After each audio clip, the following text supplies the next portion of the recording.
November can be a busy time of the year, so it's helpful to know a few things in advance. Like, what are the shipping times for packages? Is there an election this year? And will you be going home for the holidays?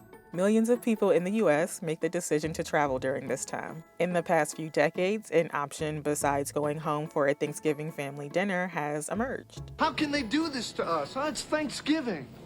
Okay, I tell you what. How about if I cook dinner at my place? I'll make it just like Mom's. Will you make the mashed potatoes with the lumps? The hit 90s TV sitcom Friends has been associated with the popularization of Friendsgiving. It's Friendsgiving? Friendsgiving? Friendsgiving. It's like the end of the note where I'm gonna say, Oh yeah, Friendsgiving? Yeah! But, contrary to popular opinion, Friendsgiving did not start with friends. It's had a long history of giving people a chance to reinvent the holiday entirely.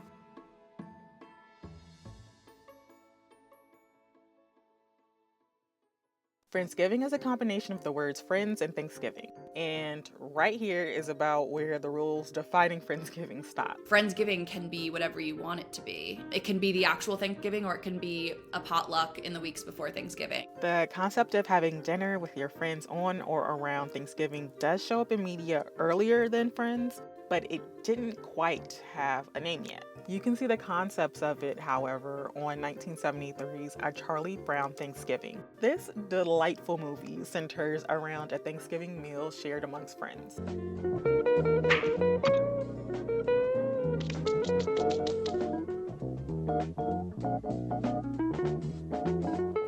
In the early 90s, Living Single had Thanksgiving episodes too.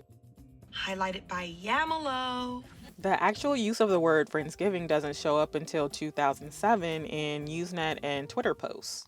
According to Google search data, the word Friendsgiving itself doesn't have significant mentions until 2013. This rise in popularity may be attributed to Twitter and other social media platforms' progression between 2008 and the 2010s. So it turns out Friendsgiving comes from the early era of hashtags, which is really funny. It goes to show how much a snappy name for something can really contribute to its rise in the culture. Twitter launched their Trends feature in 2008 and popularized the use of hashtags between 2010 to 2014, which probably helped hashtag Friendsgiving as a topic become more visible on social media. And then they said it on The Real Housewives of New Jersey, and then, a cultural phenomenon was born. Happy Friendsgiving! From there, Friendsgiving has stuck around. To your Friendsgiving. True Friendsgiving. But it isn't all breaking wishbones and cranberry sauce. Now this feels like Thanksgiving. Why Friendsgiving emerged around 2007 could also be indicative of what was happening around that time. Not to mention, the holiday it's based on has much darker origins.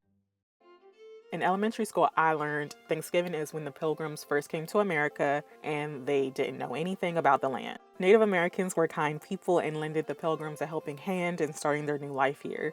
They had a big feast with meat and maize to celebrate a successful harvest and a fruitful friendship. Yeah, that's a myth. The history of what happened between the Wampanoag people and English colonialists during that time is complex. It's bloody, and it goes back further than 1620. The Wampanoag have many ceremonies and festivals that predate President Lincoln proclaiming Thanksgiving as a national holiday in 1863. Outside of the misstated history of Thanksgiving, the word Friendsgiving appeared during a time of great economic upheaval around the world.